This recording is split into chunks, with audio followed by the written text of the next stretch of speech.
I am Pardieu, a holy man. My name is Pardieu, the traveler. Hello, this is Pardieu, or I am Pardieu, a holy man. And today I'd like to talk about Mark Rosewaters' article on the official Magic the Gathering website, the State of Design 2021. This is about a week old, this article, but it's an article, those type of articles I used to read quite a bit back in the day, and I listened to Desolator Magic's video and his kind of breakdown of this, and I thought it was interesting, and so I thought I'd offer my own thoughts on what he has to say about the lessons that they learned from this past year. So first he goes off and says that set boosters were a big hit. And there's some people that have some criticism about that's kind of a manufactured thing where the Wizards did not supply as many draft boosters as set boosters, and so they kind of artificially push those numbers. And so people who want to buy your game are going to buy the things that is available. And he specifically mentioned that Strixhaven got shorted some draft boosters, which I think is fine for this year during the pandemic. You know, drafting has not been as big of a thing because of the pandemic, so that kind of makes sense. As someone who loves drafting personally, every time I hear someone mention, oh, they should get rid of draft boosters, it irks me quite a bit. I think that drafting is a core part of this game. For many years, I've gone and bought a draft booster box, and then I've filled out my collection through going to the store, going to my local game store, and drafting every Friday, and then that also puts me in contact with other players to trade. And, I'm still going every once in a while in trading, and that's a lot of fun. But I really don't think that draft boosters should go anywhere. I think they're a core part of the game, but I do get it. And I don't think that they are going anywhere. From what I read on this article, it just sounds like they're, as a company, they're trying out a wider variety of products this year with the draft boosters and set boosters, and they may. He talked about like adding even more types of boosters, which is kind of mind blowing. I think have 20 different types of boosters, and draft boosters are just going to be one of the types that. It's too much. Just at a certain point, it becomes too complex. In fact, it's pushing on too complex with the three main types of boosters that they have now. I almost think that they should combine set boosters and collector boosters together to make some kind of like collectible booster, but. I know that set boosters are something that people like, so they're not having to spend $250 for a box of 12 packs. I know that I watch a lot of box opening videos, and there's one channel, dualcounter.com, where the guy has been, he's part of he runs his own store, sounds like, and they've been, they don't have draft boosters for Adventures in the Forgotten Realms, and so he's been cracking set boosters and then redistributing the cards from those by adding in more commons and uncommons to create the correct ASFAN to make his own set boosters. So yeah, which is kind of crazy. I really don't care about the art cards personally, and I don't know. Is there anybody that really likes the art cards? I feel like the things that should be in the boosters are functional game pieces. I do enjoy the art, and I think that if I had like, it would be cool if like collector booster boxes had like a poster of some of the artwork that was on some of the cards, some of the notable artwork inserted in. That might be cool. Kind of like the fold outs that went on the fat packs. I know they're called something different now, but they're essentially the same thing as fat packs. But yeah, that might be an idea.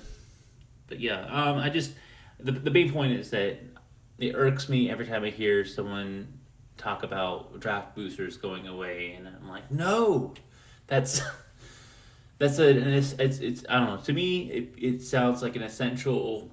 It's an essential part of the game, and I don't want a paper draft to go anywhere. It's just going to become a digital only thing, and we're just going to have to do Premier and traditional drafts on Arena, and that's it. And then if we want to, that's how we're going to be able to experience draft anymore. I don't know about that. So he went on to talk about the mechanical themes between the three sets, and that there should be more cohesiveness between Zendikar Rising and Kaldheim and Strixhaven. And even though they had modal dual face cards in all three of those sets as a way to kind of connect them together, that wasn't quite cutting it. I mean, there was also the fact that, he also mentions that Throne of Eldraine was so strong that it kind of overshadowed everything that they put out this year, even on top of, even after all the bannings that happened. It is unreal. So if you have this, I don't know, they had their little what was it, fire, that they had their little acronym to represent they want to have more fun with the game. Starting with Eldraine, they implemented this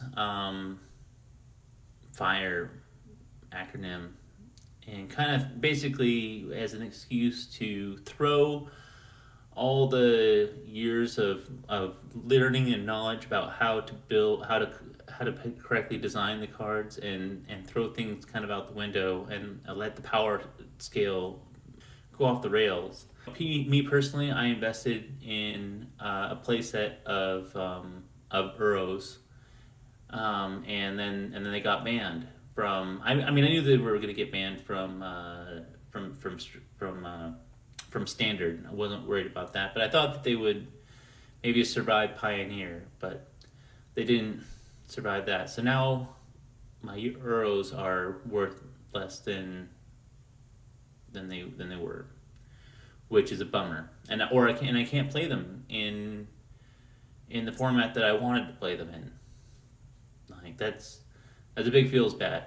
He goes to talks about Zendikar, and that as from all the modal dual face cards, the modal dual face lands from Zendikar Rising was the biggest hit out of all of them. Which lands are a core of the game. So yeah, I think that they were really good. I think they kind of helped with some of the variance in the game. Having the option of having a land on one side, so you don't get mana screwed as often, and you don't get mana flooded as often. So yeah, I think those are probably some of the most important cards in the game going forward, and that'll be in Standard for a while. I thought it was weird that he said that they liked snap-on equipment. I guess they did that with the Maul, the Skyclaves, and then there was some uncommon and common land equipment. That was the one that I cared about, Warriors. But yeah, snap-on equipment is fine, I guess. It's a nice little way of doing this. I personally, I take this to mean that we're supposed to be going back to Kamigawa. People have kind of leaked the name of the set. One of the future sets that's going to be coming out here soon is Kamigawa Neon Dynasty, and one of the big parts of Kamigawa originally was all the legendary equipment. So I kind of take that to mean that we're gonna see a lot more of the snap-on design for the equipment from that set, and they've already been using that. Like the dueling rapier in AFR uses that design space as uses kind of like an equipment that's also a combat trick like that. He talked about that Party was a mechanic that well liked in draft and in sealed, but it didn't translate well into constructed. Uh, so yeah, I mean, and then obviously the changelings from Kaldheim helped the party mechanic. But yeah, I mean, trying to keep four creatures on the battlefield at the same time is hard enough as it is, and then getting four creatures of four different types on the battlefield at the same time is near impossible to do.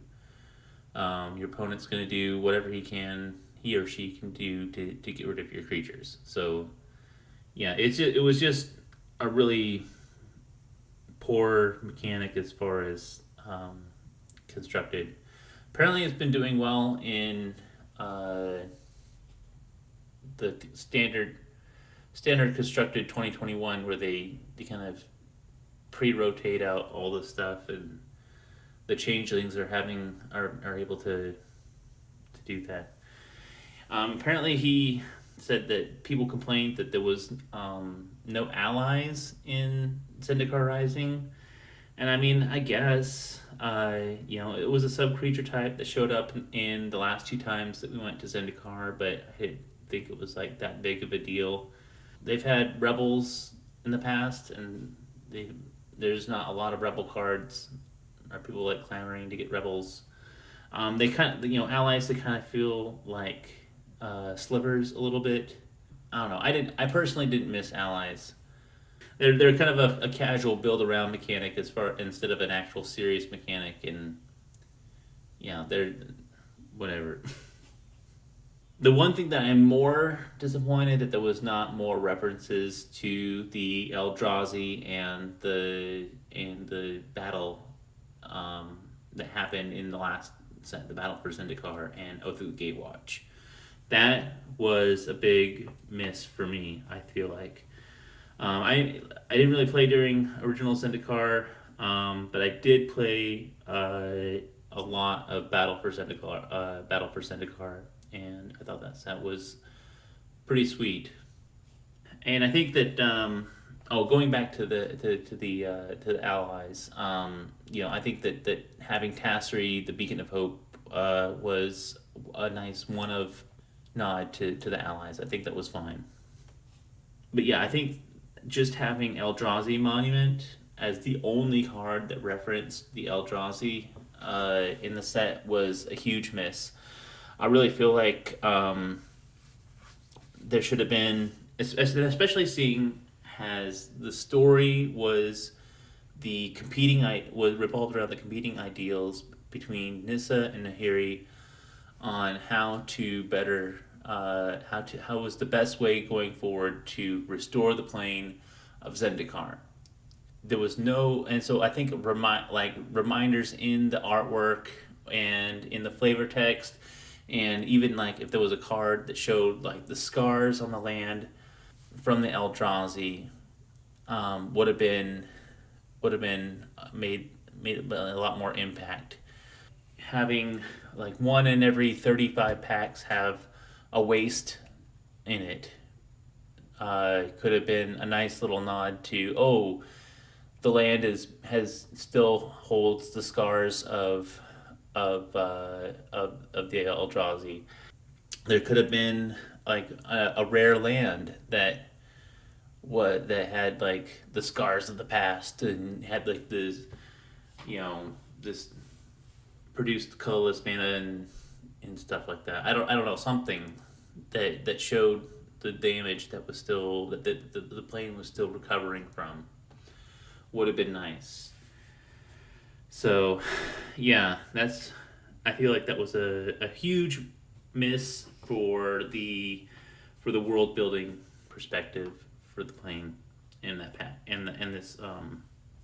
I mean, so I and so personally for me, I used to play World of Warcraft. I played Warcraft 3 and World of Warcraft, and getting to see the huge scar on the land leading up to Silvermoon that was left by Arthas' undead horde, if you're familiar with that game and the storyline. Um, you had Arthas, who was a corrupted prince of the human realms, and he ended up becoming the champion of the undead, and he led hordes of undead against the elven empire of Silvermoon to take their sun well and corrupt it and use it to resurrect their powerful necromancer Kel'Thuzad. And when you went in to play World of Warcraft, Silvermoon had that huge blackened scar that was left by the campaign of the undead. And so seeing that was kind of cool. And there was a lot of quests and things like that.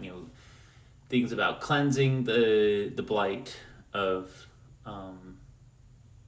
that. So I think having like something to like cleansing, showing the land of Zendikar, taking back the huge swaths of land that were laid waste by the Eldrazi. Would have been cool to see. I don't know, just some more references to the battle. I feel like in that way. Going on to Commander Legends. I'm not a big Commander player personally, but the idea of combining two of the formats within the game that are the most different from each other, Draft and Commander, in a single set was pretty interesting. A very difficult set. And they talked about that drafting the set was a lot of fun. I don't know who was drafting during this time. That was kind of like, I felt like during the peak of when everything was shut down for the pandemic. I mean, maybe there was some guys that were buying draft boxes, and they had a group of 6 or 7 or 8 of their friends that they were drafting at home, possibly. And there was concern that some cards warped the Commander format, warped the constructed format. Cough, cough. Jeweled Lotus. I don't know. I feel like I haven't really seen a whole lot of Jeweled Lotus at the Commander tables where I go, and they are huge where I'm at into Commander. I don't know. There was was it? I know, not Jeweled Lotus. What's the Hole Breacher? That card, I know, just got banned from Commander. Yeah, and then Opposition Agent. I think Opposition Agent has proven itself to be kind of a fair card. Having a set that, especially when you get into higher tiers of Commander, they use a lot of tutors. And so having a card that punishes tutors is I think is good for the format. Having those safety valves, so people be like, these guys are using demonic tutor and diabolic tutor and demonic tutor and vampiric tutor. worldly tutor, an idyllic tutor. It's like, screw him, opposition agent. I think having those safety valves is important. So yeah, but I do realize that having cards like Hole Breacher and Nissa Part of Our Veils is another one.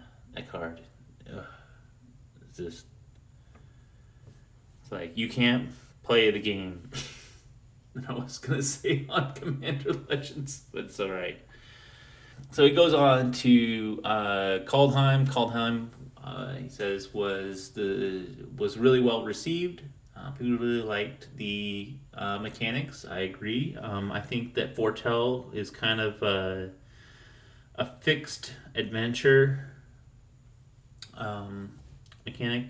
I mean, it's a little different than adventure, but it's pretty. I feel like it's pretty similar to adventure in some ways.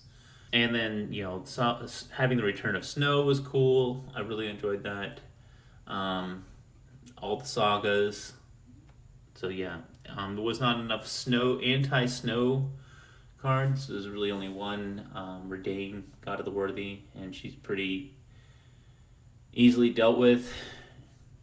Just having a creature. They should have had like an enchantment or an artifact that really like a colorless artifact would have that hated on snow in the set would have been ideal. So that way, like a pithing needle esque, type of artifact would have been good. I'm sure if they ever do snow again, which it sounds like they will, they'll put some more snow hate and some more like broad like snow hate in the set. He said that they stayed a little bit too close to Norse mythology, which I thought was interesting. One of the articles talked about how Magic as a game likes multiples of 5, which is what they led them to make the 10 realms of Kaldheim which was their riff on the 9 realms. But then they ended up making 12 gods, so which did feel kind of weird. Like they should have either gone to 10 gods or they should have bumped it up to 15. And personally, I would have gone to 10. Cut Kavori, God of Kinship, and Egon, God of Death. There you go. Easy peasy, lemon squeezy, problems fixed. You have 10. You have five mythic rare gods and 5 rare gods. And then they also talked about how the set was felt a little overstuffed, and they felt like maybe it could have been 2 sets, and so that's another thing. I'm sure that they'll return to Kaldheim at some. That's the one thing, having one set and then going on to the next world lets them do more return to sets more often. So I have a feeling that we'll be returning to Kaldheim, and we'll get another Kaldheim set at some point here in the next couple of years. So I'm not too worried about that, but I do get what he was talking about with especially for when you're going to a brand new plane. You want to be able to let that plane breathe and give players a chance to experience that world. And I know I was excited for this set. It does feel a little weird and clunky sometimes. I'm drafting it, I felt like, which I guess is what people are talking about. It felt like a little overstuffed and clunky sometimes. I think there was too many sagas personally in Kaldheim. Like, sagas are a great card type, but they went too far. I feel like too much of a good thing. Like that the Azorius saga that's supposed to be a support card for Foretell. I don't know if you play with that card. That card is awkward and clunky as hell to try and play with. It's just a bad Magic card, and there's cards that are bad for the sake of like commons. That way, rares are good. But then there's just, I don't know. It just feels like a poorly designed card, and it could have been something else. I feel like that's some ways I think that they probably could have changed the setup a little bit. Have two fewer gods and a couple fewer sagas to make room for more creatures, instants, and sorceries to help flesh out the world of Kaldheim. I think once rotation happens, I think that Kaldheim will be shown to be like one of the stronger sets in standard. That's before we've seen what's in Innistrad Midnight Hunt. So, hopefully Innistrad Midnight Hunt doesn't come out and it's just completely overshadow everything. People be making Innistrad shadows over Innistrad jokes again or something. Overshadowing. So getting into Strixhaven, you talked about how people loved the mystical archives. I know that was a big draw for me, going at least initially going into the set. I think it made for a lot more. I definitely think it made it for a much more fun draft environment. Being able to duplicate a time warp, or you think you're gonna get some big giant blowout play, and you get to cast Teferi's Protection in draft is fun. It was a pretty cool draft environment. As far as some of the common cards that were on the sheet, even though the artwork was cool, it's like when you make everything special, nothing is special, and so there's so much of the special stuff that's like just doesn't feel that special. As far as the mystical archives go, they said that using the big lesson that they learned was having a bonus sheet is a tool that they might use going forward. I feel like that's a lesson they probably already learned in 2006 when they did Time Spiral. That set had a bonus sheet of older cards, and it's been heralded as one of the best sets, one of the most beloved sets of all time, the Time Spiral block, and particularly Time Spiral itself. So yeah, I think that people like bonus sheets. What can you say? They talked about the modal dual face cards in Strixhaven were a little bit too much, and I think when you starts going into too much, the cycle of deans were, I think, a bit too much. Having just the instant and sorcery on the back of all the dual face cards in Strixhaven would have been a way to go, and just limit it strictly to that. I do get it that you wanted to have, and most of the deans aren't even that good. I don't know. Are any of them really being played? They're just overly complicated cards that not many people really have much of an interest in playing. I think because their power level is not big. The only one that sees a fair amount of play is the Golgari one, the green black one, Valentine Dean of the Vein, and Lisette. That one's the only one that's really I've seen anyone really play with on in a competitive way. But they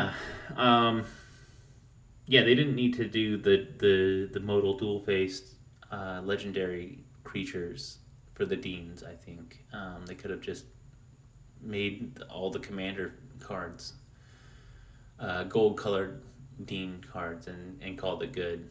I think that would have been a better way to go, and just let those cards be something else, just a creature, or just or if they were going to be, those slots were dedicated to being dual face cards, they could have been more just a creature on one side and an instance or sorcery on the other. So there was more instants and sorceries in the instants and sorceries matter set. He talked about that the set treated American schools as the norm, and that was kind of an interesting side note. From some of his international students. Wizards of the Coast is an American company making, he said that they're international brand, which is true. Some of the biggest players are Brazilian and French and Italian, so yeah. But I don't know. I didn't really think that was personally a big deal. I don't know. It's funny that it was apparently a whole thing where Wizards of the Coast was talking with J.K. Rowling about doing kind of the same kind of thing that they did with Ikoria and Godzilla IP crossover, with having like some skins of cards with Harry Potter, and apparently the story goes that Wizards of the Coast backed out of that deal because of the homophobic comments that J.K. Rowling made. It was like, okay. Personally, I think that Wizards of the Coast is shooting himself. If that's really what happened, I think that Wizards of the Coast kind of shot themselves in the foot over politics.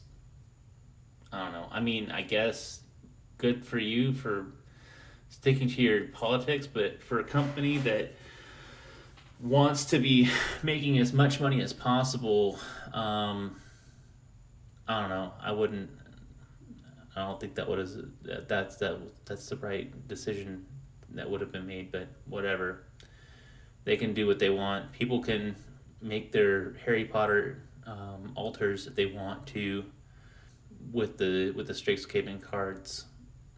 So, yeah. Anyway, moving on to Modern Horizons 2. There was some concern about the impact of these modern cards in the format, aka Ragavan. The card it's like, hey, let's take Robber of the Rich and push the power level, take an already ridiculously powerful card and push its power level even more. Not only does it steal, it also, off the top of your opponent's deck, it also gives you a treasure, so you can pay to cast those cards, and you can dash it out, so that way they can only deal with it with instant speed removal, or being able to discard it from your hand if they're in black, maybe. Like, just unbelievably pushed cards. So, I mean, it helped sell the set. People like powerful cards, but at a certain point, you have to. If things are too powerful, then it becomes unfun, and then you end up killing your own game. Then newer players that don't have the new shiny cards are upset because they're getting run over by these ridiculously powerful, stupid push things. So, there's a balancing act and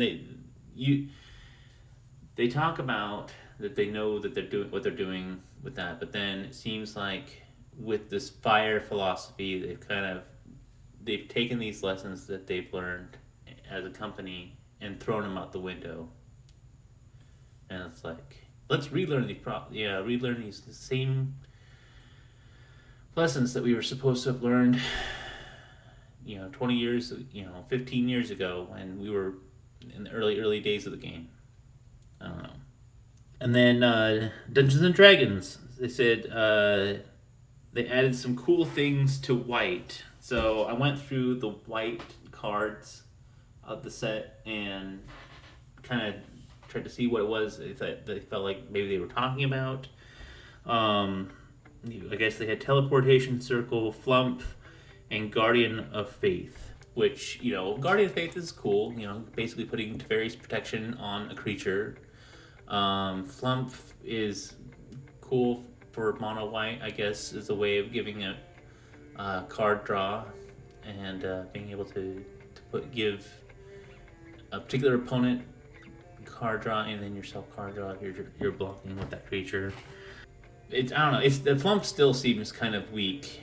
I don't know. I think that there could have been like an activated ability to give it itself indestructible, maybe. So that way you could get repeated card draw in white. I don't know. I think that leaning more into the taxation flavor of white is a good way to go. The best white card to come out in this year, I think, has been Elite Spellbinder, which is the invitational card created by the De Rosa guy. He's a professional Magic player.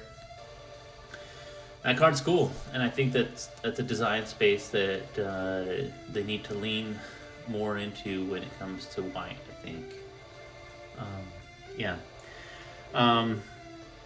There was a concern with the flavor words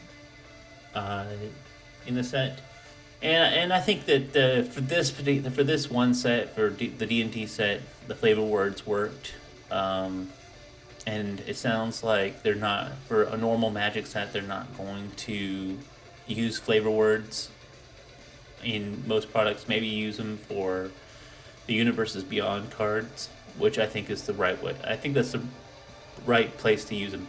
Because I know when I was looking at the set in preview, and I was looking at all these flavor words, and I was like, I thought they looked like keywords to me.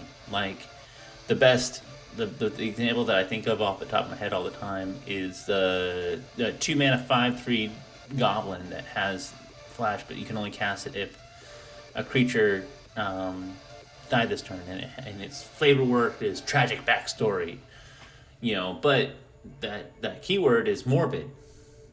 So, like, if it was a normal set, it would have just had, it was a 2-mana 5/3 with flash that had morbid, you can only cast this card if a creature has died this turn. So I think that there was a lot of confusion.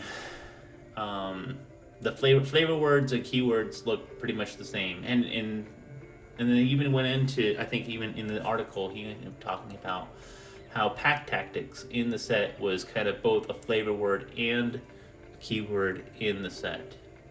I think that's the right call to use the flavor words for only sets that are using IP crossover as a way to get better crossover with the IP. So yeah, that's all of it, I think. Let me know what you think in the comments below. I know this video is kind of long. It was a long article. You can go and read the article yourself if you want. But I hope you're having a great day, and I'll see you next time. Bye.